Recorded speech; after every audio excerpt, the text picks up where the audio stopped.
Welcome to the Nurse Shark Academy Show, a Baxter Professional Services production. Welcome to the Nurse Shark Academy Show, where we're experts in nursing and experts in business. I'm Tina Baxter, your host.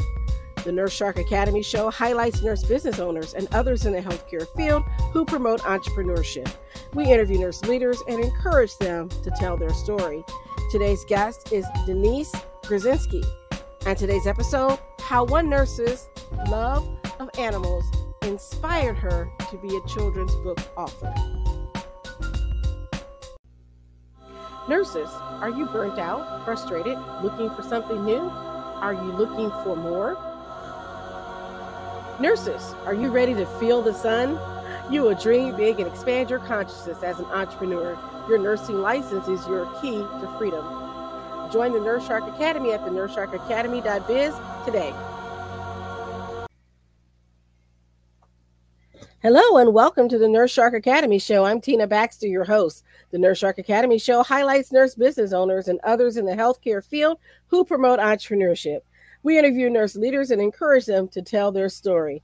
My mission is for you to own your seat at the table of nurse entrepreneurship, gaining the confidence, skills, and freedom to live your life on your own terms. You will dream big and expand your consciousness as an entrepreneur. Join us and support these wonderful nurse entrepreneurs and leaders. Today's guest is Denise Grzinski, and she is out of Kerrville, Texas, and her business is D&D Mountain to Sea, and this is so exciting. She is a published author, a legal nurse consultant, family nurse practitioner, and all around a nurse extraordinaire. Welcome to the show, Denise. Thank you so much for having me, Tina. I'm happy to be here. Well, as we always like to start off our questions, what made you become a nurse? How did you get into nursing?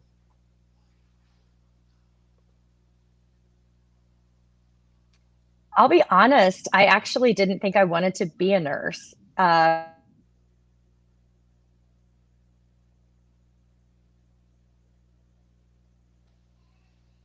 you hear me? Yes, I can hear you.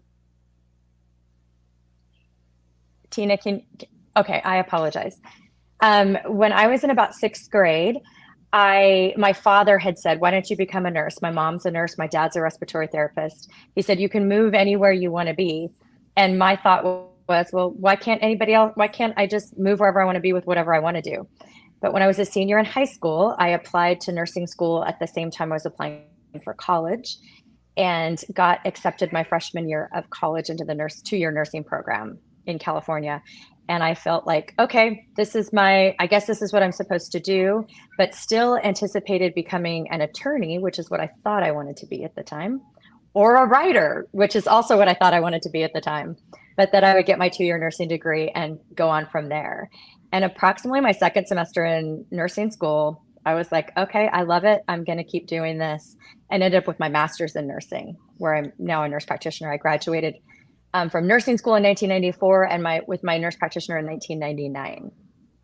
So tell me, what was your first job as a nurse out of school? My first job as a nurse was in a cardiac unit in San Diego, California, down in Chula Vista. It wasn't a primary open heart surgery type hospital. It was a smaller hospital, but it was a cardiac unit. And I remember having a mentor, a wonderful mentor. I still remember her name was Ruth, which we all know when we get out of nursing school, if you've been in nursing school and you've been out of it, that there is that phrase where we eat our young. But Ruth was just amazing. And every step of the way was just wonderful to work with, and just a wonderful mentor. I ended up with a latex allergy there in the early 90s and ended up having to leave that job for a facility that was primarily latex free, which was pretty new in the early 90s. I do remember that, the whole changing to latex free that happened in the 90s. It was a really big deal as a person who's also has a latex allergy. And discovered that working in the nursing home, and I had to get a doctor's note for me to get vinyl gloves with no powder.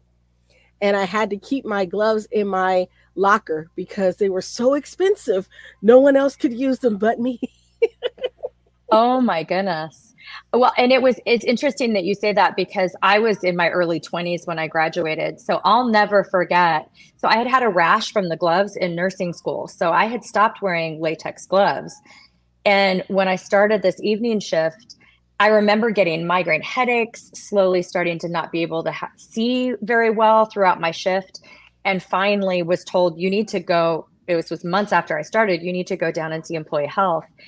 And I'll never forget it. It actually has changed some of what I, even as a nurse, because I really think about the person I saw in employee health stepped out the door and got on the phone after talking to me and said, I heard him say, you need to take her off the schedule indefinitely. And I'm not sure when she's coming back. Wow. And I was a brand new grad. And I thought, is my career over before I've even really started? Oh gosh, I can imagine. I had got a piece. What I would do is this little trick is I would take the gloves off, wash them out, right, and get all the talc off of them because back then they all had talcum powder. Right. Well, and I would flip them inside out so I wouldn't itch as much. I mean, my hands would crack open and bleed. And I did that, and I got some of the talc in my eye, with the latex, and my eyes swelled shut for about a week. Oh, and that's when I went to the doctor and got the doctor's note. And I was like, I'm not doing this anymore. Yeah, and so that's how I discovered I had a latex allergy. My eye I'll never forget. I couldn't see out of one eye, and it was bad. It was so bad. And of course, they think you got pink eye, so they won't let you work. So it was very nerve-wracking. Well, and in the back of your head, you're thinking, especially in the early 90s, you're thinking, am I ever working again? Because latex-free wasn't really a thing. No. In fact, I ended up getting I got lucky because I got a blood test done and my RAST test was negative for a latex allergy. And the workman comp doctor said, I don't believe this test. I think you're allergic to latex. And sent me to the one doctor in San Diego that was working on the skin testing for latex, but he was on the research group for that. I mean, that's how I'm just so lucky that the workman comp doctor went, no, I don't think this is right. Let me send you to this specialist. I think that's awesome because I've seen workman's comp doctors are just kind of like, yeah, it says it's negative. Go back to work, So. And they could have easily done that very easily because I've seen that too. Yeah. So kudos to that doctor. Now, you mentioned that you had a mentor named Ruth. And I kind of share with us a little bit why she stuck out to you and what made her such a great mentor.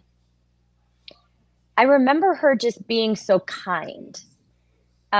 You're a new nurse, and any of us in the nursing field that have been here for any length of time, you could be a new grad that just started a couple months ago. You realize how much you don't learn in nursing school that you learn outside of nursing school. So how green you are when you get in, and it's hard.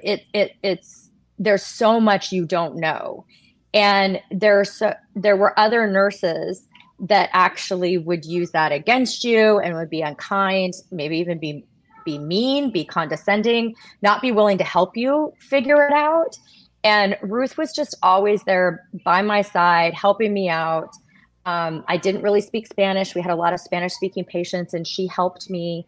She helped me with all of that as well. She was just so kind. And there was actually an investigation on the unit at one point. And it could have, she was just so good to me because that was very scary for me at the time. Again, I was a new nurse. I was a new grad. And it really ended up having nothing to do with me, but it was very frightening. And she stood right by my side and was, again, just really kind. That's wonderful. We need more nurses like Ruth. And I know the power of good mentorship, and I've had some excellent mentors in my career. I've had some detractors too. We won't mention them, but I've had some wonderful mentors that have really helped me along the way and are still being an influence in my life today. So it's been great to get to know them. Now, you said you worked in cardiac, and I'm looking here at your bio here, and you also worked an emergency room, cruise lines, the Indian Health Service. Tell me a little bit about that.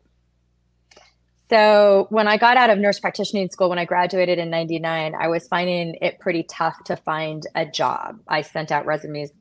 I believe I looked up in the yellow pages, for those of us that I'm dating myself here, the yellow pages, but looked up primary care offices in San Diego and sent my resume literally by mail to all of them. And I just couldn't find work. And so I got a call from a graduate that was a year ahead of me in NP school. And she was like, I worked for Carnival Cruise Lines last fall during the holidays to help cover some stuff. I now have a full-time job. They were asking me if I was wanting to come back out, and I can't. I now have the full-time job, but are you interested? And so that led me to, over the Millennium New Year's, I did my first 3-week contract with Carnival Cruise Lines as a nurse on board ships. Oh, wow. Now, how fun was that? I mean, obviously you have sick passengers and things to deal with, but where did you get to go visit?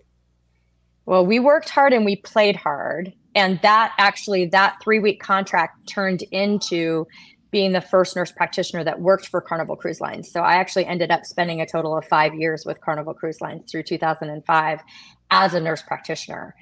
Okay. And I'll tell you, over the course of the 5 years, a lot of what I'd ever seen come into emergency rooms, we've seen come in there. So we had all of the things like heart attacks and strokes, and we were primary care for 1,000 crew members and urgent care / emergency care for 2,500 guests. So there were quite a few potential patients, but around that work came meeting friends from all over the world, meeting nurses and doctors from all over the world. That is fascinating to get to sit down and talk about how healthcare is different in each of your countries. And then my favorite is Alaska, but I've been to Alaska. I took out a brand new ship out of Finland. So I've been around Europe, the Caribbean, up the East Coast into Canada, of the US and Canada, and then down over to Bermuda. I've been all over the place in the 5 years I worked for them. Oh, that sounds fascinating. So those of you that are listening, if you're nurse practitioners or nurses and you're interested in the cruise life, look up cruise ships. And that's another, I think to me, that's kind of entrepreneurial, even though you're working for the cruise line, that's entrepreneurial to go and do that type of work because you're not locked into one place. You could literally be anywhere in the world. And that might be a good way to see the world too. So not just in the military, but you could join the cruise ship. That's always been my dream, to retire and live on a cruise ship. So there we go. Well, and we spent 6 months on and had 3 months off. So then I traveled with my 3 months off. And, people that I met on the cruise ship, when I went to Australia and New Zealand, I had probably a week of free lodging just based on the friends from the cruise ship who went, oh, go stay with my parents, or, oh, go stay with my friends over here. And so just linking you up to other people. I have friends all over the world now at this point, and it's amazing. It's great. And then I see here you were also with the Indian Health Services. How did that come about? So I got off of cruise ships and I lived in Miami Beach for a couple of years. And then I had a friend who said, you're not really liking the Miami Beach summers anyway. I'm not a humidity girl, even though I live in Kerrville, Texas at the moment, and it's a little humid. And she's like, my husband's in nurse anesthetist school. I'm taking a travel contract up here in Rhode Island. There's a long story around when I signed off the cruise ships. I was going to have a nurse practitioner job in Miami Beach. And that ended up not working out. And so I was continuing to work as a nurse. So I spent a lot of my early on nurse practitioner career kind of doing a dual role, going back and forth between them. And she's like, come up to Rhode Island. You can ride my coattails as a travel contract up here in Rhode Island. So I ended up in Rhode Island and loved it and stayed there. So actually moved from Miami Beach to Rhode Island and couldn't quite make ends meet between the traveling contract. There's a lot of things that goes into that. I should have stayed. There's a lot of coulda, shoulda, wouldas, which I try to not shoulda things because everything works out the way it's supposed to. But I went from the housing in the apartment to living to renting a house. And that ended up being really expensive. So I ended up doing multiple jobs. I worked for community colleges of Rhode Island and taught human sexuality. I worked as a nurse practitioner in the emergency room in the rapid care that I had been working at, that I had taken a travel contract in. And then I worked part-time through Indian Health Services for the Narragansett Indian tribe. They're in Rhode Island. Okay. You know what? And that's important for us to think about, because sometimes we add on extra things to either make ends meet or get extra experiences or whatever. And that's okay, because look at what experiences you're able to pull from now currently in your business. And that independent spirit is just definitely coming through here. I myself had, not quite to that extent, but have worked several jobs and had at one time 5 jobs. I don't recommend that, but I had one job doing primary care in the nursing homes, and the other job was doing mental health care in the nursing homes. And then I also was doing hospice care, and then assistant medical director for a home care agency. And then I worked and started my own business with my partners in a CNA training school at the same time. Wow. I'm exhausted just hearing it all. It was very exhausting. Now, the hospice was PRN, and so was the home care and all of that. But I worked 4 days a week. In primary care, I had 1 day a week I worked in mental health care. And it's because I got 2 job offers at the same time. And I thought, I'm never going to be in that position to where I only have 1 job. I'm not going to do that anymore. I'm going to have something to fall back on. And they really needed me in this mental health job at the time. They were so short-staffed, and I didn't want to leave them in a lurch, so I took both jobs. And then when I took those jobs, it kept adding on, because my medical director was also the director of the home care and the director of the hospice. And he's like, hey, I need some help with this too. So that's how that happened. But I look back on that, and I'm grateful, because it gave me a wealth of experience, as you have a wealth of experience as well. That's correct. Yep. So right now, it looks like going forward, you're written a book. You're a legal nurse consultant. How did you go from, doing your 9 to 5 working for others, and then coming in and being an entrepreneur? So it's another thing I feel very grateful for the experience, though I don't know at the time I would have called it grateful. So when I was in Miami Beach, I rescued a Yorkshire Terrier named Harley.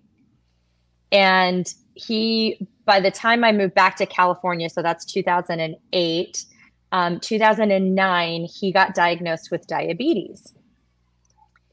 And it really spiraled me into a new area. I don't know if you'd call it a tornado that moved me into the area.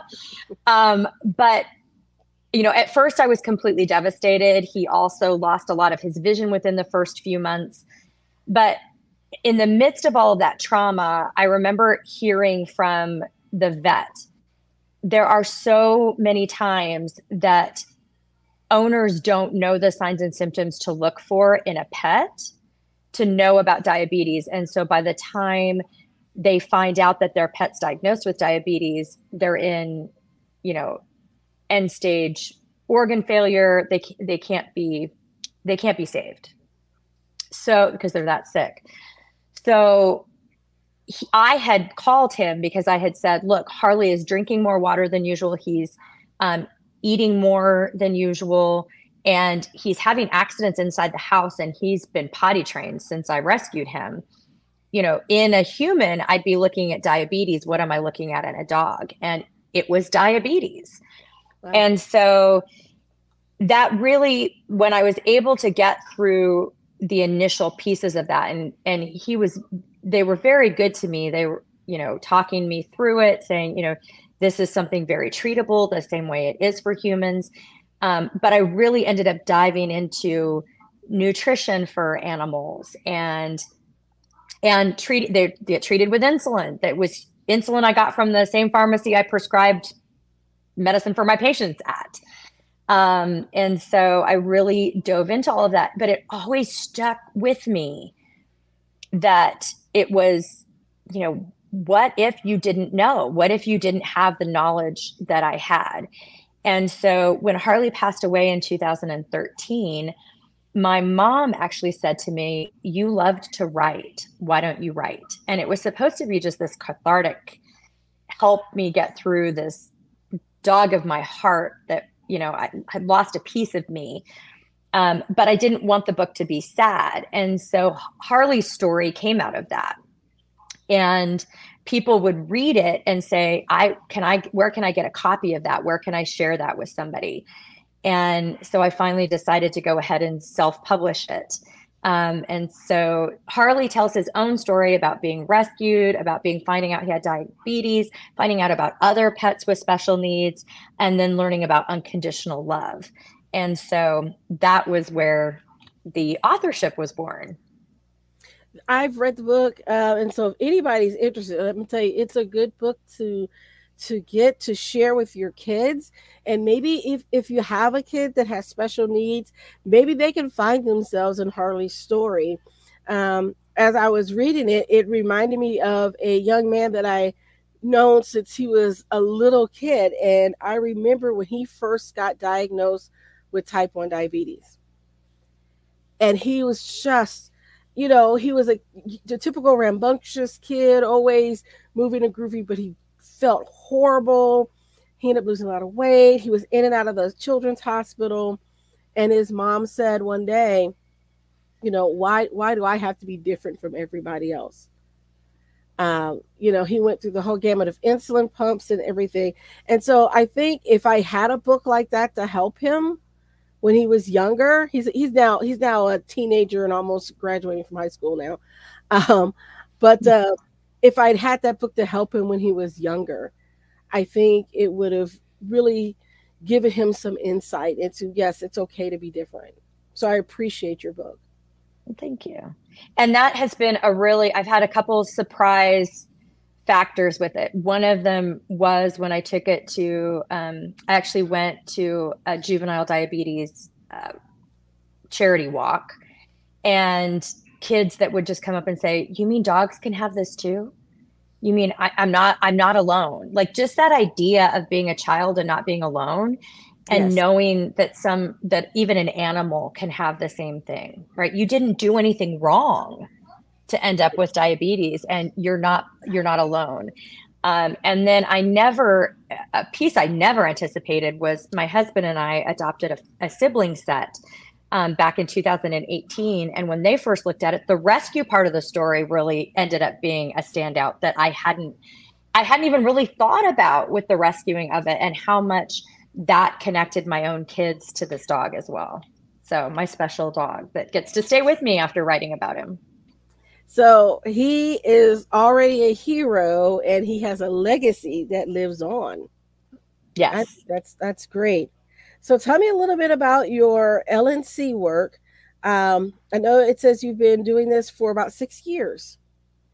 Yes. So I have a friend whose husband called me whenever, I can't remember the date I started, but whenever I started was my friend's husband gave me a call and said that he had a case he was working on, that he worked as a legal nurse consultant. And I'd actually never heard of a legal nurse consultant at the time. And so I was fascinated by it, because go back to when I was in 6th grade and in high school and thought I wanted to be a lawyer. I was like, wow. So maybe I can do a little bit of that along with my nursing. And so that's how I ended up finding out about legal nurse consulting, and then have gone on and, read Pat Iyer's books. And I can't get my hours because I still work as a nurse practitioner in an internal medicine practice. So I don't do enough hours as an LNC to really get my certification completed for that. But I do really enjoy doing legal nurse consulting and looking at all of the aspects of it. I've become a better nurse practitioner. I can tell you my documentation has become better over the years of working as an LNC. I happen to agree with that. My documentation has gotten a lot better because I look for, I try to remember the things that we should say and document, and think, okay, if 2 to 3 years later, someone's going to ask me about this entry, am I going to remember the details? Right. Exactly. So that's what I do when I teach my documentation courses. I'm like, hey, you need to remember that 2 to 3 years, 5 years, 7 years from now, you may not remember everything about this patient, but if it's documented, then you've got yourself covered. That's exactly right. Okay. And so let's see here. I was just looking to see. So have you gotten new animals and pets? Because it sounds like you really love pets in your life. I do. And actually, my website started out as a dog blog because there was just so much crossover with health and wellness. So our next rescue was named Shasta, and he ended up with Cushing's disease and arthritis. So here I am back diving deep into areas. I mean, typically I'm referring a patient out for a specialist. I'm not trying to manage them, but I learned a lot in managing my animals. And so he ended up with arthritis and Cushing's disease. And our rescue currently we got just after the kids moved in. So they had called me and offered me a puppy. And I was like, I can't do a puppy. And at the time they were 1, 2, 3, and 4. I'm like, I can't do a puppy and a 1, 2, 3, and 4-year-old. But it turns out the mom also needed a home. And so we brought her in. So she's been with us since 2018. Her name is Sierra. And at the moment, she doesn't have any health issues but special needs rescues specifically in older dogs are at the core of my heart. So I started out, my blog was called Denise's Dog Dish. And now I'm just Denise Grzinski, and we're dishing all things dogs and family. Oh, that's wonderful. That's wonderful. So, as I know that you're very busy in your practice and all the things that you're doing, if you had one piece of advice for a budding entrepreneur, what would it be?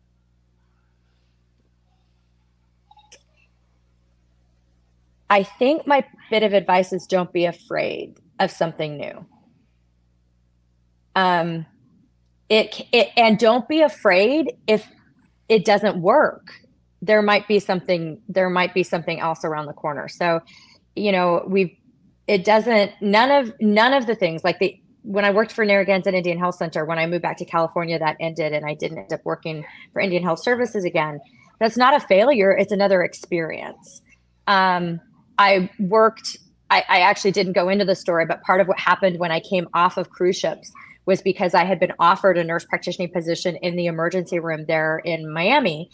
And it turned out that the medical director said, come in, work as a nurse to start off with, and then as we get you credentialed in the state, then we'll have you transition into that role. And as we worked on that, he ended up not being the medical director in that place anymore. And the new medical director ended up saying, I don't want somebody that was previously a nurse to work in the same area as a nurse practitioner. I feel that's confusing for the other staff that you're working with. And so here I had signed off of cruise ships. I had moved to Miami Beach with this idea that I had a job. But you know what? Every single step of that led to something else. And so you may not see it at the time, but even something that feels like it didn't work out can still work out to be something that's amazing for you. Sometimes those closed doors lead to bigger opportunities.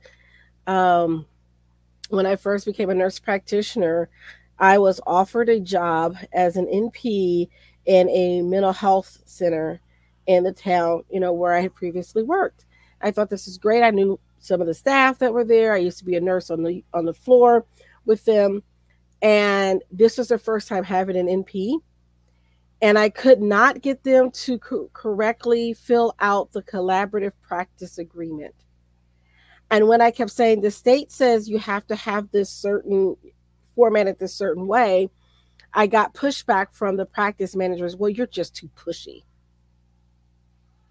I'm not being pushy. I can't get credentialed or get my license until you do this correctly. And right. This is the law. This isn't me being pushy. Yeah. I was like, would you like to talk to the lady at the state? I mean, it was just a little thing about some clause about how often he was going to review charts and a phone number to be reached or something silly like that. So I go in and I was working as a nurse educator at the hospital, at the addictions hospital. And I go talk to the medical director, and I'm just really upset and about in tears. And he said, don't worry about it. I'll sign your collaborative practice agreement. You come work for me. So that's how I turned down that job working for them and ended up working for this addictions hospital. And that was my first NP job. And then I was in private practice. But full circle, years later, I come back, and not that particular mental health center, but I'm working currently for another mental health center. And it's working out well. And so I say that, maybe sometimes it's not the right timing. Maybe you dodged a bullet because, people change, and that might have been the worst boss you ever had if you stayed. You right. Just never know. So sometimes those closed doors open up new opportunities. So you are so right. Well, you have a gift for our listeners. And so you say, for the first listener that contacts me, email the show at the NurseSharkShow@BaxterProfessionalServices.com. or the NurseSharkAcademy.biz. You can email us either way. You'll give away a free book, and you'll correct. Yes. So if they contact me, the first person that contacts me and asks for the book when you hear this podcast episode, let me know, and I will make sure that I get your information so Denise can send you the book. And I want to thank you for that. Of course. And it'll be an autographed copy. So it won't be the same copy you would buy on Amazon. We'll get you an autographed copy. Yes, you'll have an autographed copy for you. And I will also put in the link for those of you who are, missed that opportunity. You could also pick up the book from Amazon. And so I'll have that link in the show notes for you. All right. So if one of our listeners wanted to get a hold of you, like for instance, maybe an attorney that may be listening, or another nurse that has questions about being an author, how may they contact you? So my website is DeniseGruzinski.com. So DENISE. I guess it's probably on the screen too if you're watching. Gruzinski, GRUZEN as in Nancy, SKY.com. And that's also DeniseGruzinski@gmail.com. So either way is a good way to contact me. All right. And then we'll also post all of our social media links as well. Will be in the show notes and available to you. I want to thank you for your time today. Did you have any parting words before we sign off?